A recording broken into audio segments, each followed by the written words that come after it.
Jason, don't you think shoes are pretty controversial? Controversial? Like, you're not going to start walking around here barefoot, are you?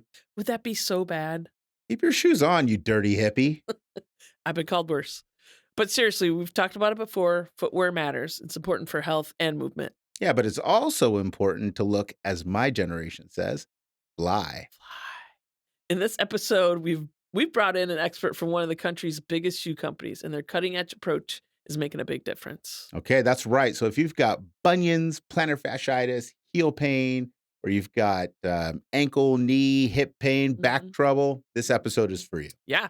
Let's get this episode going. This is The Pitch. What happens when a chiropractor and a physical therapist get together to make a health and wellness podcast? But chiropractors and physical therapists don't like each other. Oh, think again. I'm Dr. Kathy Lynch, physical therapist who likes to help people move and get stronger. I'm Dr. Jason Young, an evidence-based chiropractor who uses humor just as much as adjustments to help people get better. Welcome to the Pitch Podcast. Remember, there's no I in pitch. Okay, welcome back to the Pitch Podcast, everybody. I am Dr. Jason Young. And I'm Dr. Kathy Lynch. Oh, I didn't know that. Yes. Oh, okay. Not a real Nice. doctor, though. I'm figuring this out after about a year. So, yeah. So, Kathy, the podcast is a cooking, as they say. I think 2 episodes ago, when we were sitting here with Alston, we were talking about how, you could be viewer number 1501. You want to know that we have like 1,000 more subscribers on YouTube since then? Yeah. We're at 2,500? Pretty close. It's been a good week. It's been a good week or 2 weeks or something like that. Yeah. So yeah, thank you to all the subscribers and everything like that. Pitch Podcast is maybe the most important podcast on earth. Yeah. Mm-hmm. Yeah. Like, I mean, we would say like, we're coming for you, Joe Rogan, but at this point, that's Joe who? Joe what? So, yeah. All right. Well, let's get to our guest. I'm so excited to have our guest here. Yes. I have been working for months to get him on. Many of those months were spent just building up the courage to invite him. And then I was surprised how easily he said yes. Once I actually asked the question. Okay. So we're really excited to have Simon O'Brien. He's here from Altra, the shoe company. The shoes. Ultra's like they changed my life recently. And so I'm excited to talk about that. But not Ultra. Your name's not Ultra. Okay. Your name is Simon. Yes. You work for Ultra. Yes. So Simon O'Brien, welcome to the Pitch Podcast. Yeah. Thank you for having me. I'm excited to chat to you both. All right. So Simon, like, first of all, why don't you tell us a little bit about yourself, how you got into this industry, and also tell us a little bit about Altra, because maybe like it's a big company, but a little bit of a new kid on the block. Like I didn't know too much about it until a few years ago. So yeah, start with you and then tell us a little bit about Altra. Sure.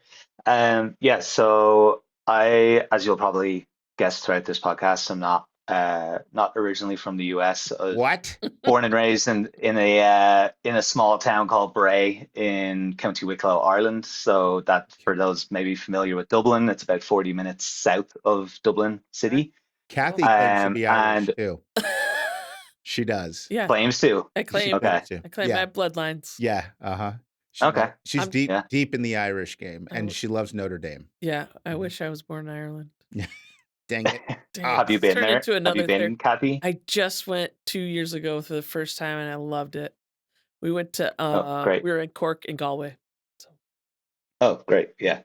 Those are, two of my favorite spots. Yeah. But, so no, they got rules apparently. I can put a word in. Oh, thanks. Yeah. All right. I'll quit cutting you off. Tell us all about you. You're good. Yeah. So, started working in the running industry at 17, 18 years old. Started working just in a running shop in Dublin during college, where I was doing my business and marketing degree. And really just was working part-time, fitting customers, learning all about data analysis and connecting with the various shoe companies, and really kind of worked my way up through college into what became kind of more of a full-time training coordinator role So the store I worked for, it's called Elvery Sports. They had locations scattered all across the country, Yeah, shout out to and Elvery's. quite Yes. yeah. It's that the OG sporting goods store in Ireland opened Nice. in the early Oh, 1900s. Okay. Um, so yeah, and the store I worked at in Suffolk Street in Dublin, it was the OG store. So it was a very very cool location to work at.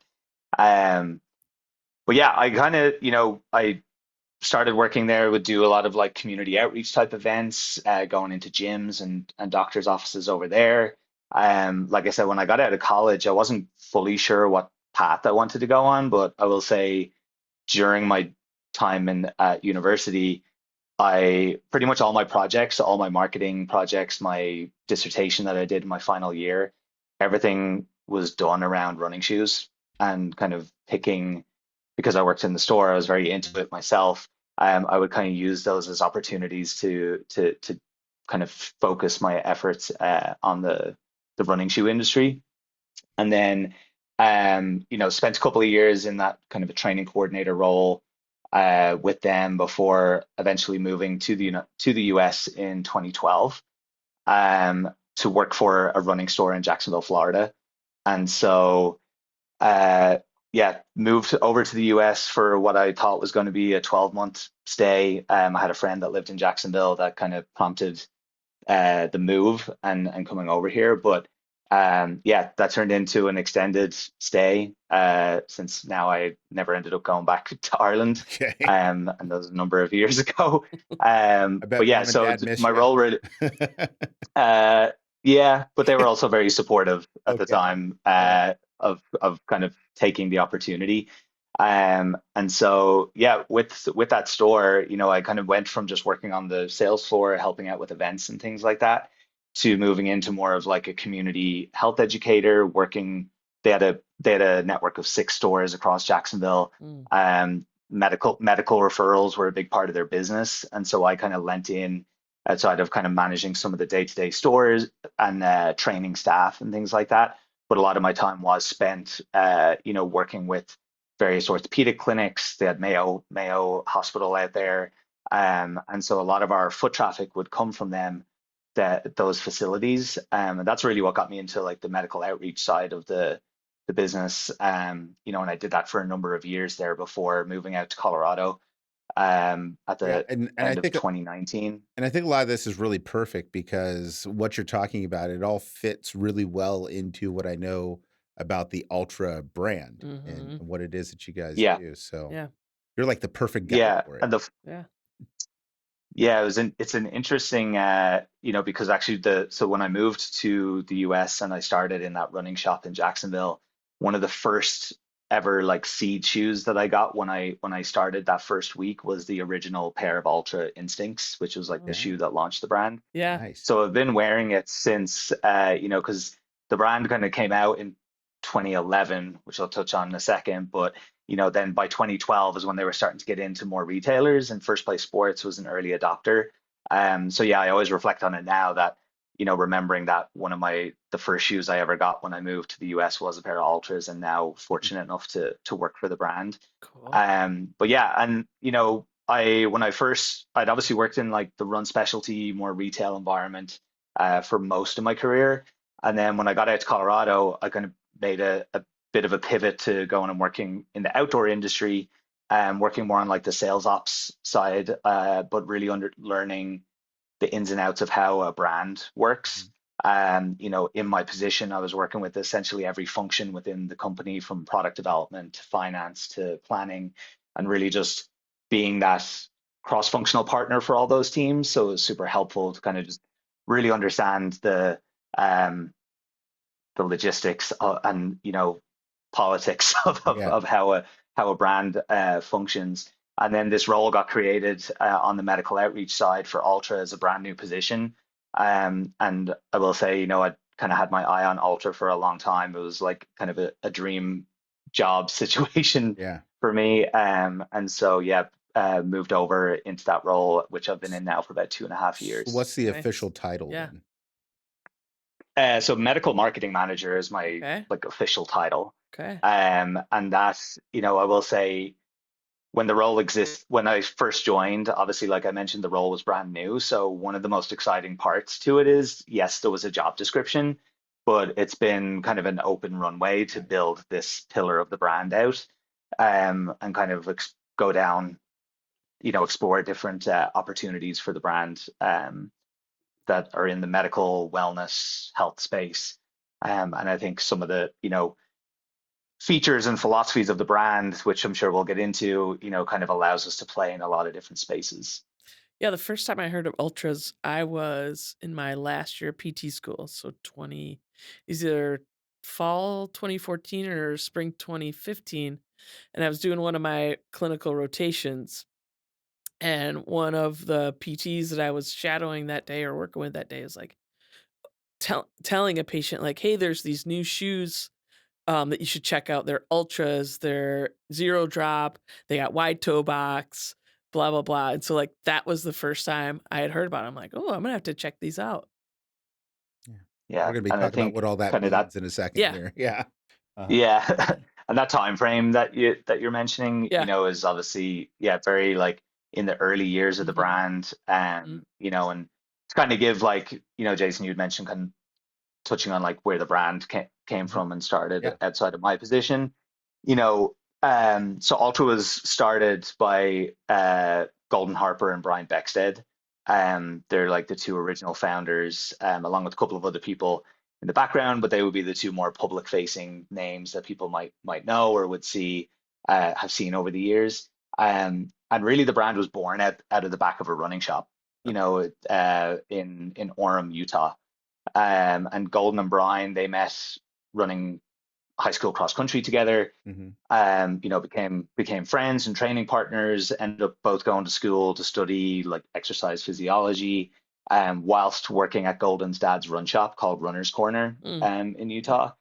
And so, kind of combining, obviously they ran a lot themselves. They were Mhm. spending their weekends fitting customers for running shoes, and then combined with what they were learning in college, they really were noticing, if you go back in time to like kind of 2006, 2007, this kind of time frame, it was really the landscape of running shoes was very much a situation where if you went into a running store, you had maybe 6 or 7 brands on the wall, but they were all essentially just different versions of the same thing. mm, Yeah. They were, the topic of stack height or like max cushion, that wasn't a thing yet. right. Yeah. The thickness of the soles were all pretty much the same. You had Mhm, Asics with their gel cushioning technology, Nike with their air technology, right. Mizuno using their wave They're plates. So Nike everyone with just their had that whoopee kind of, cushion technology, as I like to call it. yeah, Yeah. I don't yeah, think I've ever had a like, pair of those where that little air thing hasn't broken, and then I end up farting yeah, everywhere I walk. yeah, So yeah. Yeah. And really all you had was, one model might have, like, let's use the Nike Air for instance. One shoe might have an air pocket just in the heel, and Mm, then the elevated version would have it in the heel and the forefoot. Mm, And that was kind of the landscape across the board. yeah, Everything had when we talk about heel to toe drop, which again we can get into right. later, but at that time everything was 10 to 14 millimeters. That was just sort of Mm, the status quo for running shoes. and But then you when you're talking also, about the thickness of the what's that? the The heel, sole? the sole, Yeah. yeah, the midsole. yeah. Yeah. Yes. Thank Yeah. you. So when I refer to heel to toe drop or Mhm. stack height, heel to toe drop is just talking about the difference between the rear foot of the shoe. Mhm. Even like I'll grab one here and show real quick. Move along. So like just talking about the difference in the cushioning here versus Mhm. the cushioning in the forefoot. Mm, Gotcha. And Okay. and like I said, so in most cases you had the heel sitting 10 to 14 millimeters higher than the forefoot. mm, Okay. Everything had a more traditional kind of tapered toe box. But simultaneously around that time, you had books like Born to Run coming out from Yeah. Christopher McDougall, Mhm. which kind of blew up the barefoot running mm, craze that was going on. Yeah. mm. Keep your And what shoes on, Golden and Brian Kathy. were noticing, and so what Golden and Brian were kind of seeing, as part of their fitting process when they were working with the customer, they, would obviously assess their shoes and, see what the wear pattern and things like that was looking like. But as part of it, they would take them outside and have them run barefoot on the grass Mm, just to kind of see mhm, how they were moving. And Hmm. kind of what their big what they would notice is like people are running really efficiently when they Uh, run barefoot on the grass. They're not overstriding, they're landing mhm. more on the midfoot, all those things. And they're like, but then what we're sending them out of the shop with is a shoe that's kind of making them not do that Ah, and Ah. encouraging that overstride and Hmm. heel strike. So really as kind of, you know, Golden's kind of the mad scientist of the two. He started playing around with shoes and asked his dad some advice on how he could deconstruct some of the shoes in the back room. well, can I And ask a so he question found, actually right here? sure, Because yeah. I heard that Ultra has kind of a similar origin story with Nike Yeah. in that they both used like traditional kitchen equipment to Hmm. The to make prototypes. like some of their Yeah, first pairs like so Phil Knight or no, it wasn't Phil, it was a track coach down there. Bowman, You have right? maybe, I don't Okay. know. Um Yeah. but he was using the waffle Waffle iron to irons. make Yeah. Mhm. hmm the bottoms of the shoes, but the guys the from outsole. Ultra, they were using is it a toaster oven or something? Correct. Yeah, so Okay. they were using a toaster oven, and famously Golden's dad, who I mentioned owned the running shop, he advised Golden, you know, heat it up to 275 degrees, stick the shoe in there and wait for the glue to bubble. Oh. And so when that happened, he essentially was able to peel the midsole of the shoe Huh. away from the upper. Huh. And from there was able to essentially use like a bell sander to sand the shoe down to level out the cushioning, and create what would become known as zero drop running shoes. Nice. Okay. Because once he had leveled it out, he was able to glue the shoe back Mhm. together. And then they would play around. I'm sure, you know, you've seen over the years different lacing techniques for shoes to try and Mhm. accommodate different forefoot issues going on. So at the time, because they were dealing with more tapered toe boxes, they would just open up that last section of the shoelace. So again, like kind of using this like Mhm. bottom piece, and so just to help open up and create some more space in the toe box. But yeah, they, you know, initially just started doing that and demoing it on themselves, Mhm. finding some really great results and saying, wow, like I feel like I'm running so much more naturally. I feel more connected to the ground, but still had some cushion and protection for running on concrete and sidewalks and things like that. So And can I so, yeah, just interrupt for a second because I think that this might be like a good natural point to just kind of get into some of this shoe technology, Yeah. right? And Yeah. like who cares about a wide toe box and like what is zero drop? So Yeah. maybe let's just take a second and talk about those and then let's hear how Ultra like took that to the market and everything. Yeah. Okay. Um sure. so who cares about a wide toe box? Like why is that even a big deal? That's the hippy Um, dippy thing right now Yeah. is oh you got to get the wide toe box, Mhm. which I yeah, love and I'm a believer, but explain that to Yeah. people. for sure. Yeah. So I'll use a model just as a visual on here for those that are watching Mhm. on YouTube. And so probably, you know, if you're listening or watching and you are wearing shoes right now, chances are, unless you have a pair of Ultras or something similar on your foot, if you look down at the toe box, it's probably tapered into more of a point, Yes. where the big toe and the pinky toe are kind of being pushed inward. Think of any sort of real, you know, fashion footwear, um, any most athletic like running product. You think of football cleats. Mm. Everything is sort of engineered to have that more tapered fit where it narrows at the front. It's kind of like And an there's a whole hourglass history that shape at the bottom of the shoe. Yeah. correct. Feels And you awful. can look into it. There's a long history as to why that originally occurred going back hundreds of years and how Mm. it's just been infiltrated into culture throughout the Mm. years. Um, Well, I don't and know anything about so that. Like why is that? Why did anybody think Yeah. that was a good design? Why do we think that that's a good idea? A pointy yeah, toe.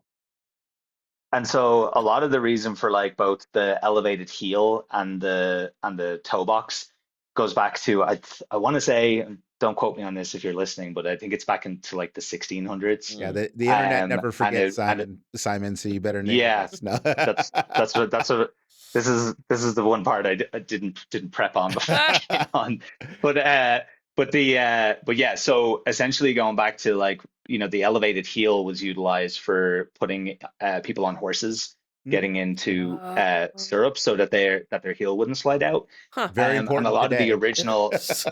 and a lot of the, yeah, 100%. And a lot of the more, when shoes were first becoming a thing, they were obviously more the upper class and wealthy people who were using Mm, them. And they were, if you go back and look at old photos of these long pointed mm, shoes mm. that would come to that point, and it was seen as like a status, Okay. you know, uh, signal, I would Okay. say. Yeah.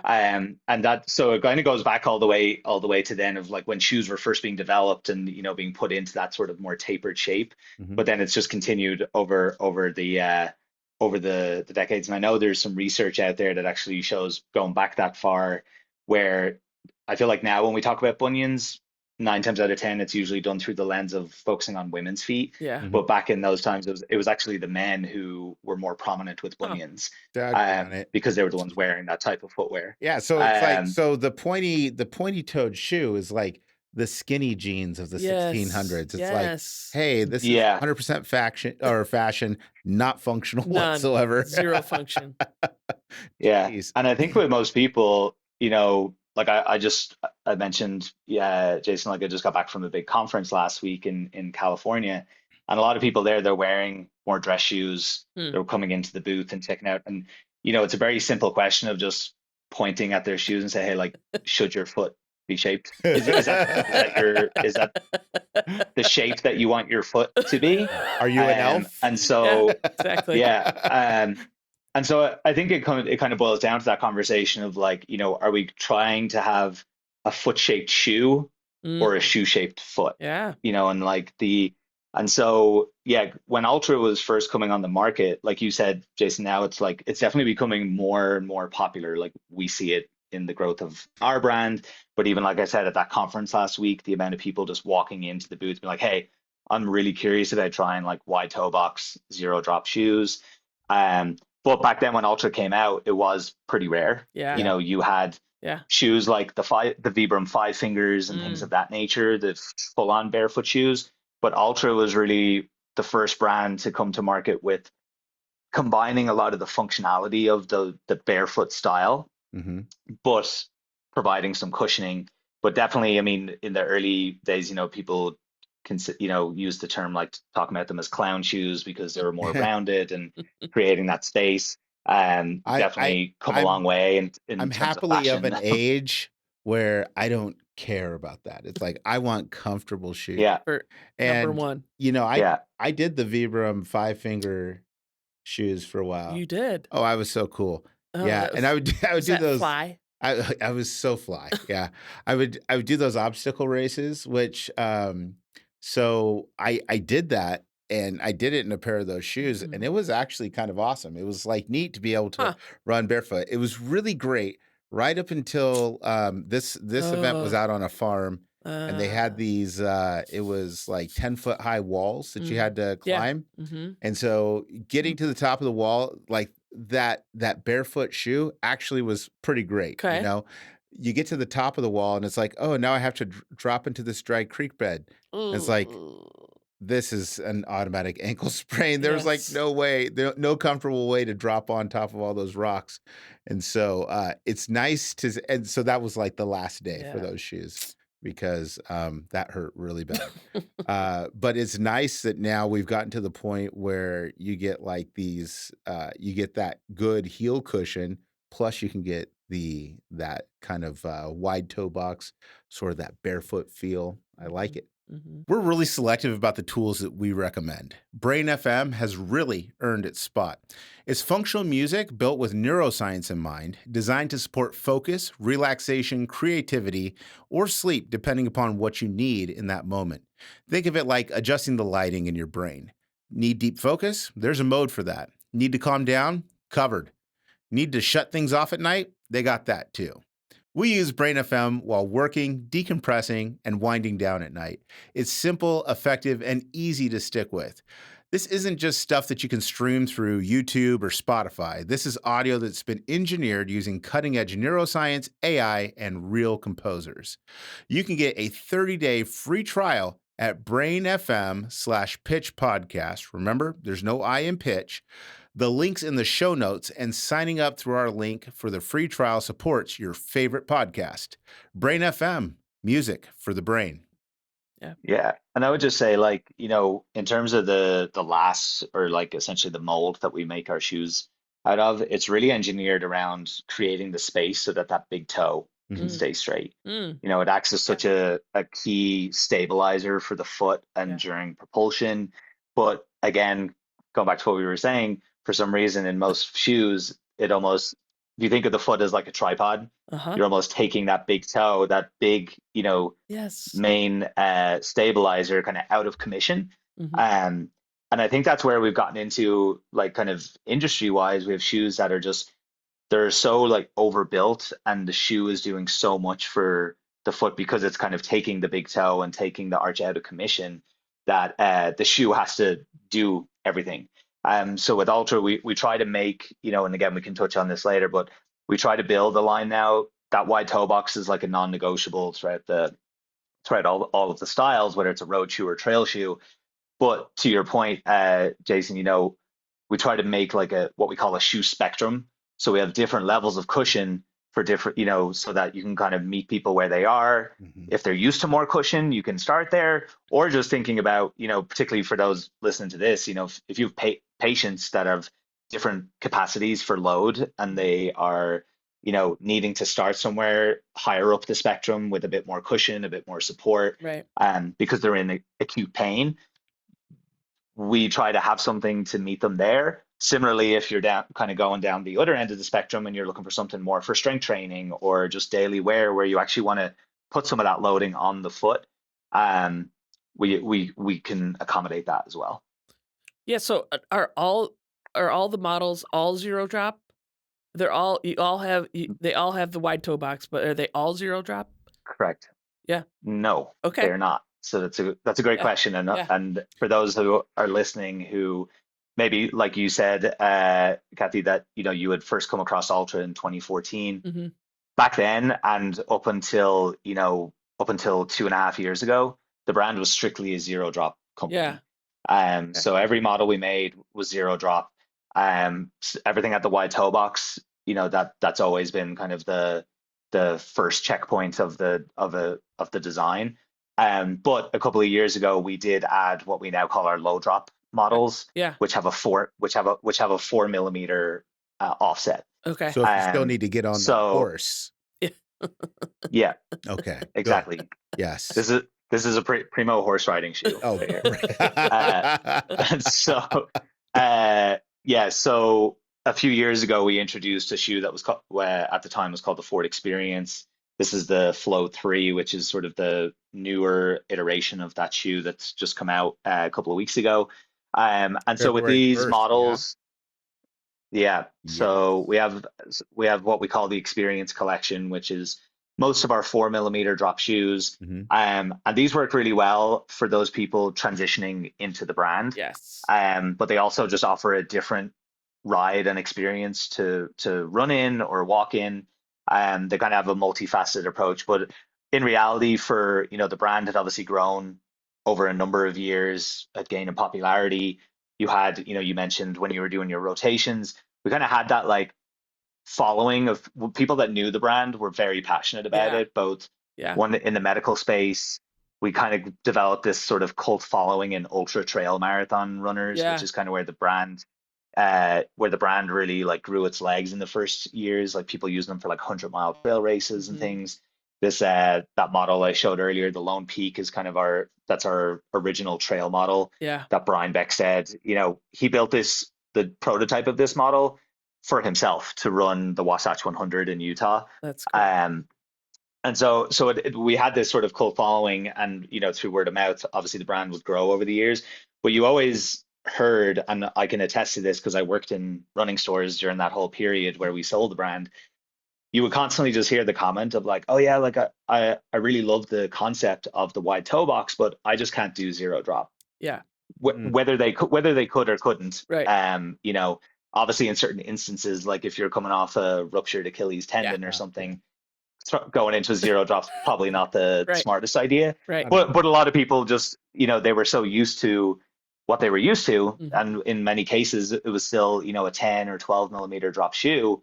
The idea of going to zero would be they would be scared of doing It's that for drastic. fear of Sure. Big injury. difference. Yeah. Sure. Yeah. And also just like say for someone who is running a lot, Yeah. who is doing quite a lot of running mileage, they're not wanting to take the time to adjust and Yeah. kind of work the shoe into their rotation, Right. irrespective of what benefits they may get out of it.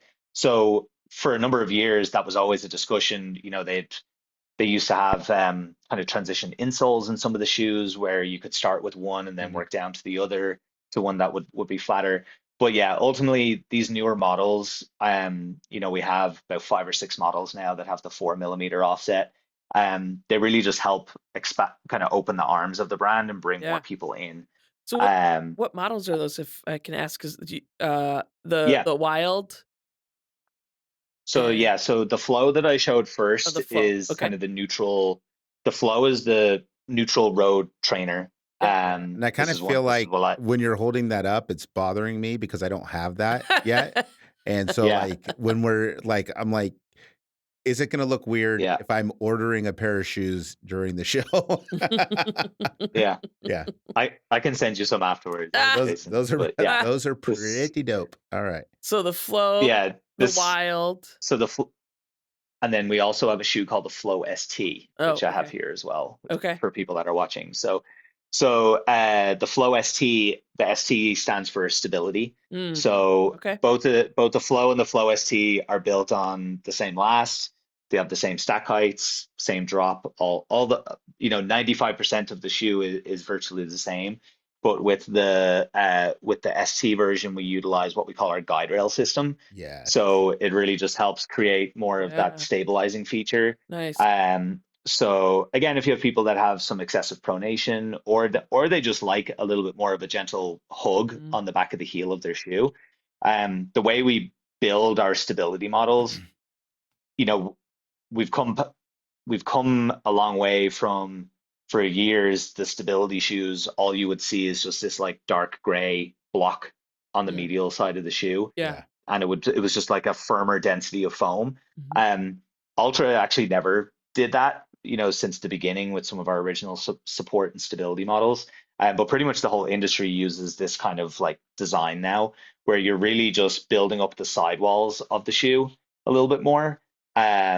And you're almost just creating stability through the geometry of the shoe versus putting in these firmer materials that, create aren't the most comfortable Well, things Right. they to wear. backfire. They Um, backfire. yeah, I think I told you this story when I saw you up in Portland a few months ago.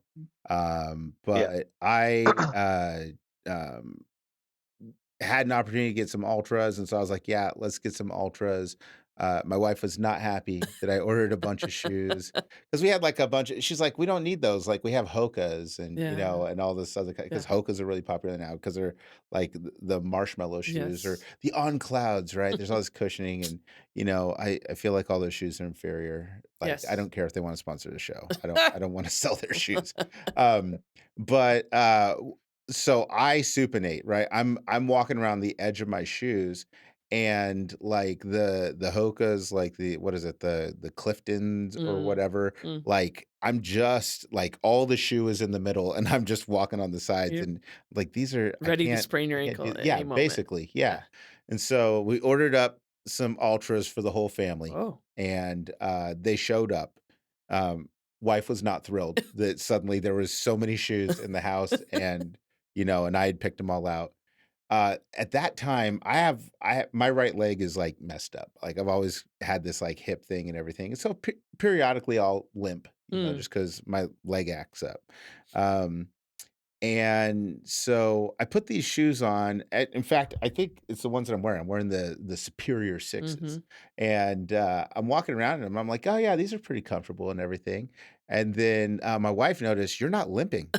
I was like, "Oh my gosh, I'm not limping." Yeah, it's like it instantly fixed my hip, which is Wow. the guarantee that Altra makes. Is you Yes. put those on and instantly all Instant of your hip problems are going to go guarantee. away. Absolutely. Yeah. 100% no money back guarantee. No, I'm just kidding. Altra doesn't guarantee that. No. But for me, that was my experience. Was right away I felt a difference in how my hip felt, my knee felt, and everything like that. And it's definitely different than other shoes. And so I think I came to you in Portland. And I was like, hey, so why did this work for me? Yeah. So yeah, Yeah. but it's And that I geometry think you're because talking about. because I think the one, if I remember, it was like the Escalantes that you were wearing at the conference in Portland, which That's a is like one of very, our very good low. memory. Yeah. Yes. Yeah, I look at people's shoes all day. Yeah. So, It's the but Escalante yeah, so fours, which are The excellent. Escalante, yeah, so this is the Escalante 4 here, which is probably the closest iteration to what like an OG Ultra shoe is. It's like zero drop, lower stack height, more flexible. Mhm. And again, to your point, Jason, a lot of people, they have this misconception of if they're injured or something hurts, it's like, oh, I just need more cushion, Yeah. or Yeah. Yeah. thinking of it almost like putting a Band-Aid on. It's like someone who's injured and the only solution that they have is putting a knee brace on it versus actually trying to figure out, okay, what's the root cause? Where is the Wait, the knee weakness brace coming doesn't fix from? it? What? No. Yeah. And so Yeah. we always look at we it's when it comes to footwear, and again we can talk about it a bit later in terms of like, what the conversations that clinicians are having around footwear. Like we just look at footwear as like one tool, it's Yeah. one piece of the puzzle. Like when you're, whether it's for yourself, like you said, Jason, with like your hip issue, or when dealing with patients, it's, I always hear this phrase of like, you're stacking therapies. There's never typically like just one single thing that's going to help fix, whatever injury that the person is having. And the way I always look at it in my role with Ultra, working at a shoe brand, is like, we're just like one layer in there that can be helpful. Mhm. But the amount of feedback that we get on shoes like the Escalante, the lower stack height, and like I said, this conference I was at just last week was pretty resounding of the amount of people coming up to us saying like, yeah, I've been wearing a lot of cushion for a long time. Huh. And I want something that helps like connect me back Huh. to the ground a little bit more. So even like, Kathy, going back to like your question on Yeah. the 4mm drop stuff, Yeah. this is going to be like it's more cushioned, right? Like we can, again, not to go too in the weeds, but when you change the geometry of a shoe and create a heel lift, Yeah. it creates a platform to where you can shape the geometry of the shoe more. So a lot of people might be familiar with the term like a rocker in a shoe. Yeah. Yeah. A lot of the time that's like a characteristic of a shoe that you're recommending for someone. Right. So when you start increasing the stack heights, one, it increases more room to play with to create more of a rocker profile to the shoe, Mhm. but it also just allows us to use some more higher performance foams than what's in our zero drop product, I would say. Okay. Because it's got a springier, more responsive, bouncy feel to it. Whereas you have to be, if you're putting that into zero drop products, you just have to be careful so that you're not creating a negative heel to toe drop situation. Like if someone who is heavy on their heel when they walk or run, yeah, you just need to be careful. So you're trying to find the right balance of like stability, ground feel, but still feeling balanced in the shoe. And so even in our models that would be on the kind of more moderate to higher cushion end of the spectrum, we still try to ensure that you have some good ground feel. And when you have that toe splay in there, that you're not so far removed from the ground that you have zero ground proprioception. So that's where we're pretty rigid on like how high we'll go in stack heights. Even in one of our best selling models, the Torin, that's like our number one selling road shoe on the zero drop side. When the new one, when the new version of that shoe comes out in July, and we're actually dropping the stack height in it by 2 millimeters. Because the shoe had always been at 28 millimeters for years, the first like 6 versions of it. And, when it got into the last couple of versions, we'd bumped it up 2 millimeters. And actually from top down at the branded Ultra, there was sort of an inflection point of like, did we just do that because of where the industry is, and we feel like Mm. it needs to be higher? Or did we do it for a specific purpose? Um, and so we were kind of have realized like we need to bring that shoe back to like kind of where the origins of it are. So we're dropping it back down, but giving an update to the foam, so we're not like losing cushioning per se, but we are going to have just a closer connection to the ground. Um, and So, then on I oh, mentioned, sorry, go ahead. sorry, go ahead. All I right. was just going to say on the flow and the flow ST, Kathy, you mentioned. So on the trail side, we Yeah. have the wild, Yeah. which is essentially the trail version of those two shoes I just showed you, Yeah. where you're getting more rugged, grippier outsole. And then typically just on trail shoes, you're going to have more reinforced toe caps and uppers and things like that, just because it's obviously built to handle more terrain. And for anyone that looks on the website or in the Health Hub, they'll see the Wild 3, but they'll also see the Wild 3 Plus. Yep. That's something new that we've incorporated. So on the 3 Plus edition, you get the Vibram outsole Oh, versus our standard Max Track outsole. So we've done that with the Lone Peak and the Wild. So we essentially have two different versions of it, depending on the use case and terrain that you plan to use the shoes on. okay. And I was just going to say that's one of the things I really like about your brand is actually the website. If you go through the website, um, a website is a sales tool. Yeah. It's also a portal for people to purchase. And a lot of websites for a lot of brands and products, you go out there and you look at like, oh, everything's got 5 stars or a suspicious 4.9 stars, right? But you guys let people see the comments Mm. whenever it comes Mhm. to the different brands of shoes. Mm. And sometimes you make a change and people are like, "Oh, I like this. That I one's like the better. old Torin. I like the old Torin better. Like, why Please. don't you?" And I think that that's really kind of cool from a brand standpoint because I think that it's very easy to get self-conscious and be like, "Yeah, all of our shoes that we make are perfect for everybody all the time." And I Mm. think that what you've Yep. really done is created a culture around listening to real people giving feedback about shoes. And from what you're describing, I think it's cool how responsive you are to what people want. You recognize that not everybody's use is the same, not everybody's feet are the same, and that's really like pretty refreshing. And so it also makes me feel like I need to own all the shoes.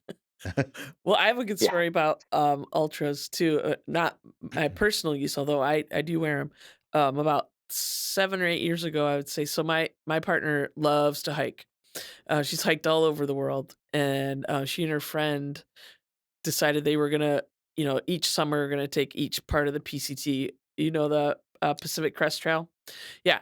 So they Yep. decided they were gonna do that. So like I said, it was like 7 or 8 years ago they embarked on this journey, and I dropped them off, and they had their hiking That's a boots. good way to participate, I think. Yeah, it's Hey, the I'll give you best guys a way. ride. Yeah. See you later. See you later. What kind of Uh, shoes were you wearing when you dropped them I off? was probably still wearing Nikes at Yeah, that point. bunny slippers. So I drop them off. They got their hiking boots. We're going to hike, blah, blah, blah.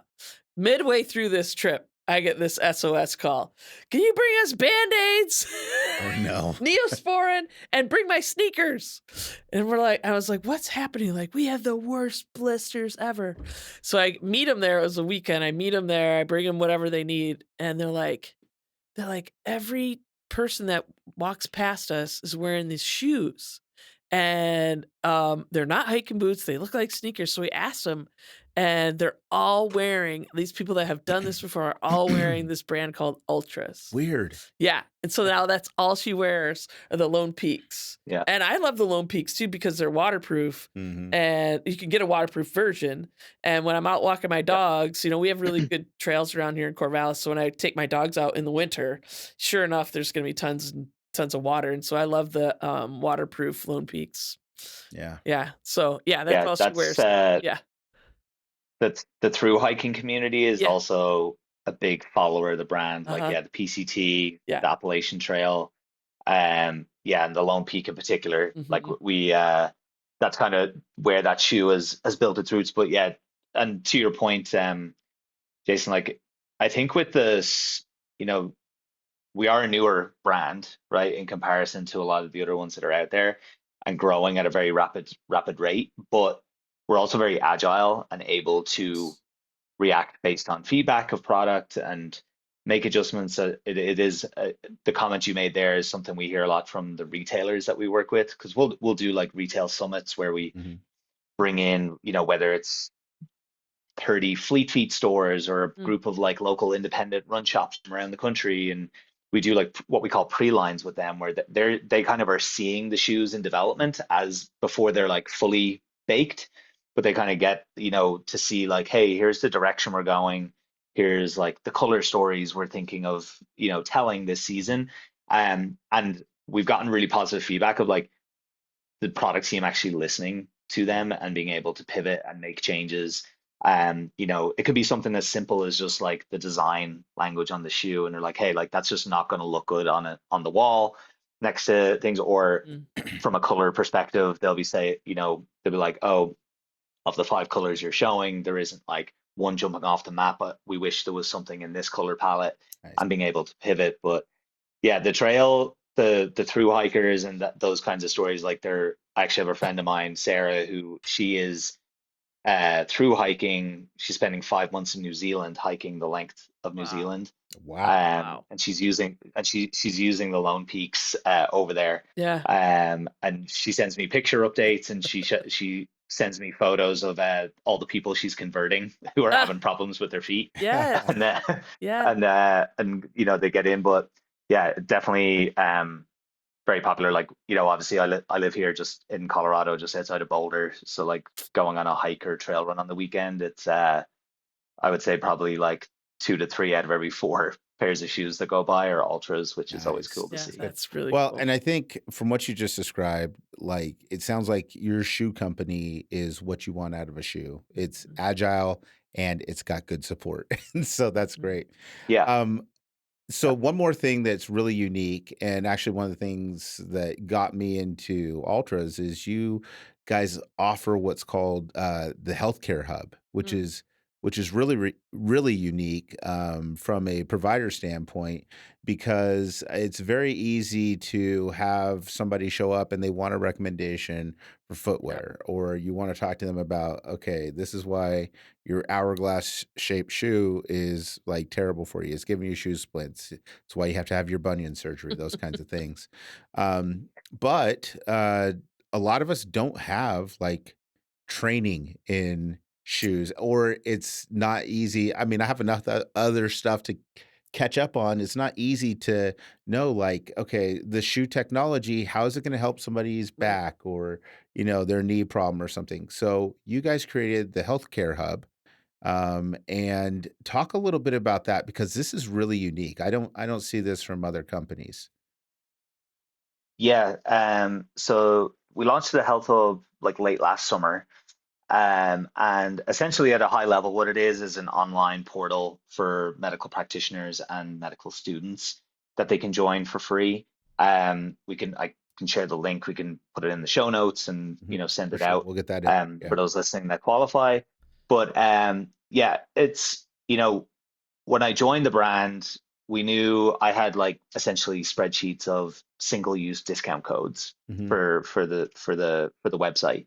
And I was listed as a contact with certain groups and organizations, or just on the off chance that you happen to know my role existed at Ultra and you could get my email, you could reach out and I would send you a single-use code.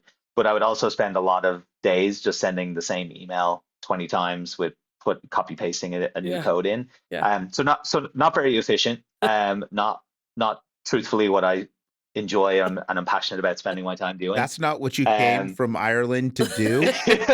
Copy paste. Wow. Copy was paste. yeah.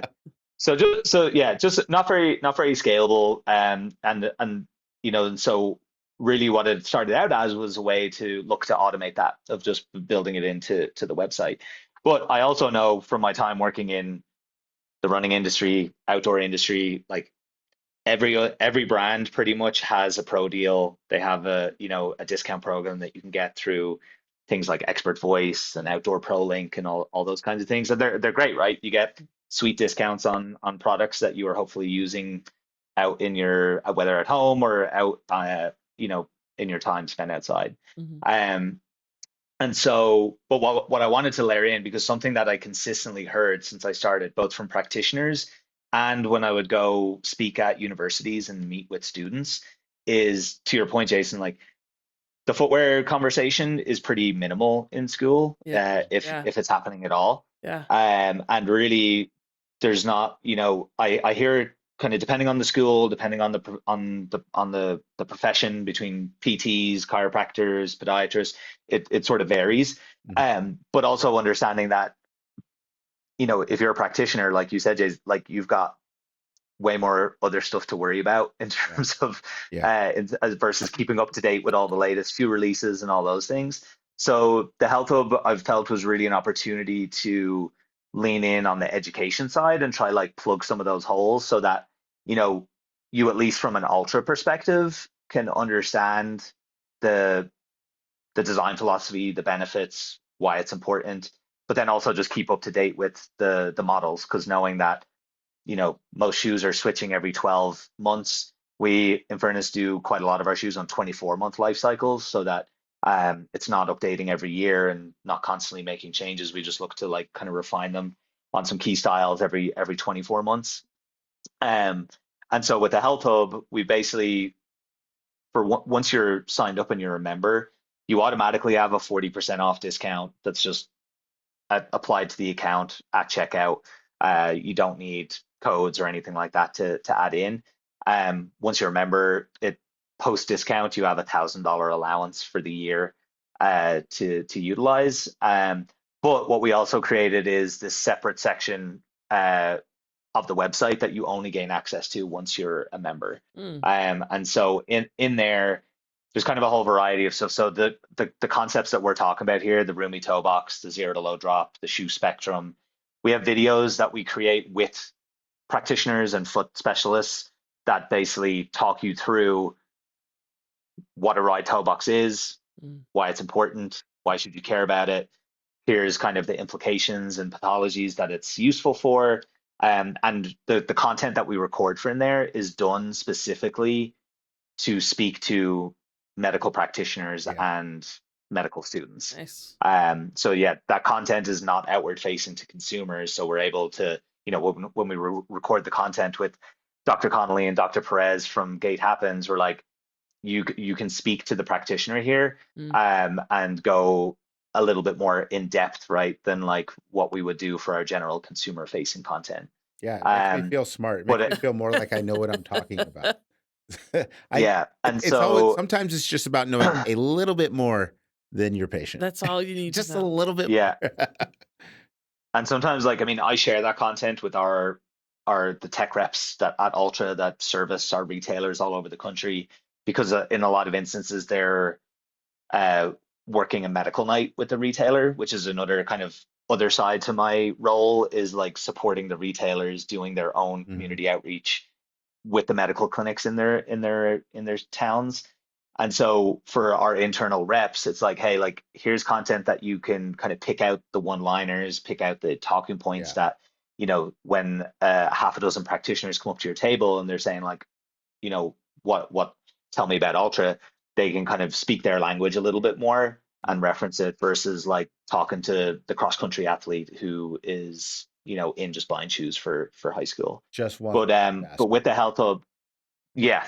So, and that's the thing, like we try to train the staff. I definitely, from my side on the medical field, I try to bring in that knowledge and expertise to try and elevate the standard of education that they all have. And then depending on who they're talking to, because it can be different, right? They can be at a medical night one night where they're giving a presentation to 20 physical therapists, and I want them to feel comfortable in that space. But similarly, the next morning they could be in line at their local coffee shop and someone just comments on their shoes and asks Yeah. about them. Those are two very different conversations and Mhm. sort of elevator pitches, if you Yes. if you say.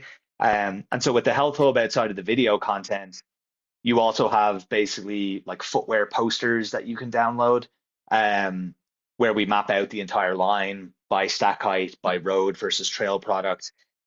We have things in there that are, a kind of talk. I reference it as like a stiffness and flexibility matrix. Mm. Mhm. So it essentially plots all of our shoes out on an XY axis, And so you can see the shoes that are stiffer and have more of a rocker versus going down the other end of the spectrum that are more flexible, and a less aggressive rocker to them. Like my So it just kind of helps them. S11s. Correct. Yeah. And then one other piece that's in there, which I think is very helpful, is um, basically a find my referral partner feature. So based on the IP address of your clinic, or where you're based, you can easily see where close by carries Ultra. Oh, So cool. if you are referring a patient out to go, try on, say you want them to try the Flow and the Flow ST, and you're not quite sure what will work, you can refer them out to a nearby retailer. And we try to just use the hub to help connect the dots between those practitioners and the local running and outdoor shops. Because I'll meet a lot of people in my role, and they're like, "Oh, I just have no clue where to send people," and Yeah. I'll look up their clinic, and I'm like, "Oh, you have a Fleet Feet like 5 minutes down the street from you. Yeah. They carry like 10 of our shoes." So, Nice. and we're just good. We're really on just the version 1.0 of this. I think it's a really cool space that we can talk about product in a different way. So we're actually already I mentioned, we're in the process of building out version 2.0 that will launch in the summer. Cool. Because our whole website will shift to a new platform, and it kind of opens up this whole new aperture of like ways we can communicate the content in there. Sweet. Yeah. Well, Simon, this has been awesome. This has been awesome. I feel like we need another episode. I know. so much good information. We have a tradition on this show, and you're about to participate in it. We play a game every single show. Okay. And you, like when I made this game, I was like, I don't know, maybe this is going to be too hard. But you seem like a real expert, so this is going to be good.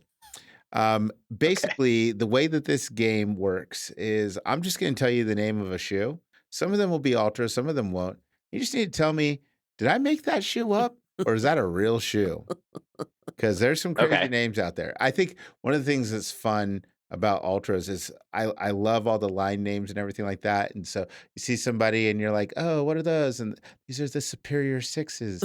And it's like, oh, and they're fun names. You know, like, oh, I'm superior. Yeah. So, okay. So those are the rules of the game. Are you ready? Okay. Okay. We're going to give you some. Sure. Just tell me real or fake. We're not going to start with Ultras because like, I think he knows them all. Yeah, he probably does. We're gonna see. I'm gonna see if I can get him though. How about this? The Nike Vomero 17. Real.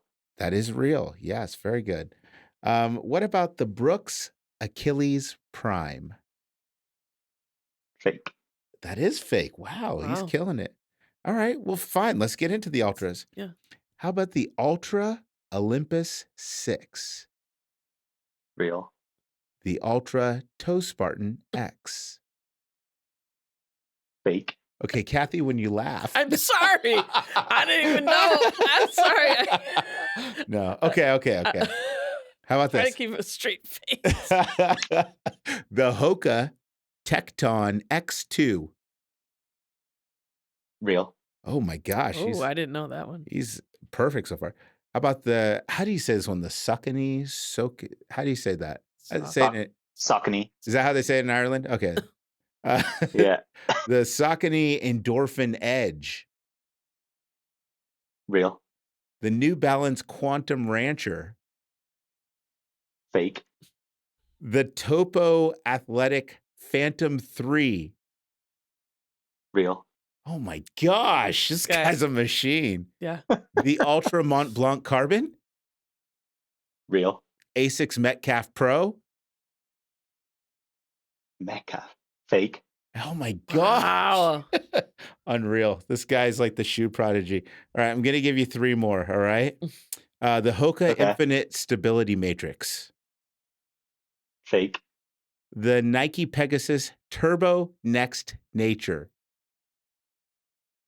Real. Holy crap. And the Brooks Gravity Hammer Elite. Fake. Oh my gosh. 100%. Oh my goodness. Okay, when we introduced him as an expert, he really is an expert. He really is. We weren't kidding. Holy smokes. Oh, Simon, I'm so proud of you. Yeah. I So will say I spend a lot of my day looking at running shoes on Instagram. I guess That's so. Well, that's what a lot of my feed is. and when you were giving the Simon O'Brien origin story and you talked about all those years working in shoe stores, Mhm. you seem like a guy who's gonna know his shoes, and you really do know your shoes. So Yeah. so real Yeah. quickly, before we get out of here, if people are interested in Ultra shoes, like what should they rush out and do right now? I think getting in. So if you're any sort of practitioner, PT, chiropractor, podiatrist, orthopedic surgeon, athletic trainer, or any students of any of those professions, those are all the parties that are eligible for the Health Hub currently. And I'll put the link in the show That's going to be the notes. best. Yeah, we can add that in there. All you do is submit a copy of your license or student ID through the sign up process, and it gets it approved. Nice. That's going to be like a really quick and easy way to access a lot of education on the brand, Mhm. learn the different models. We're really just going like ultrarunning.com is our primary website. On there, you can go into explore, the various models that we carry. We do have kind of a like the Ultra Fit page as well, which Mhm. is something that kind of gives some visuals and explanations on the wide toe box, zero to low drop. We have blogs on the website that have been written by doctors that kind of talk through a lot of the stuff we chatted about today. Those are all really excellent resources. Awesome. And I would just say the thing I see the most with people who they love and are obsessed with the wide toe box shoes once they try it, or they just haven't tried it yet. And Yeah. so I think like even if you're using other brands in your shoes, I think like Ultras can be a really excellent addition to the rotation. Yeah. Obviously we would love if like all your shoes in your closet are Ultras, but I also know that there's massive benefit to, utilizing different types of product, but just looking at adding something into the rotation, getting used to that wide toe box. Because even if you're using it yourself in that rotation, it just sets you up for success when you're Yeah. talking to a patient about it and Yeah. explaining like what the difference is. I Because think a lot of people just don't know. everybody needs at least 2 or 3 pair. At least. Yeah. So Yeah, there you Kathy, go. Yeah. take homes. Take homes. I love the origin story. I mean, this is just two college kids baking their shoes. Yeah. I love that I story. hope they didn't continue to eat using the toaster oven. So, yeah. Yeah. And I think the take home for me is, I mean, I need to be talking with my patients more about Yep. their footwear. Mhm. I'm a believer, as you can tell. I've had great experience with them, but yeah, definitely time to spend more time talking with patients Yeah. about it. So, Yeah. again, Simon, my man, thank you so much for being on the Pitch Podcast. Yes. I think that we're going to wrap it up. Mhm. And there is one Just really one more. important thing that you should know, though, and that is there's no I in pitch.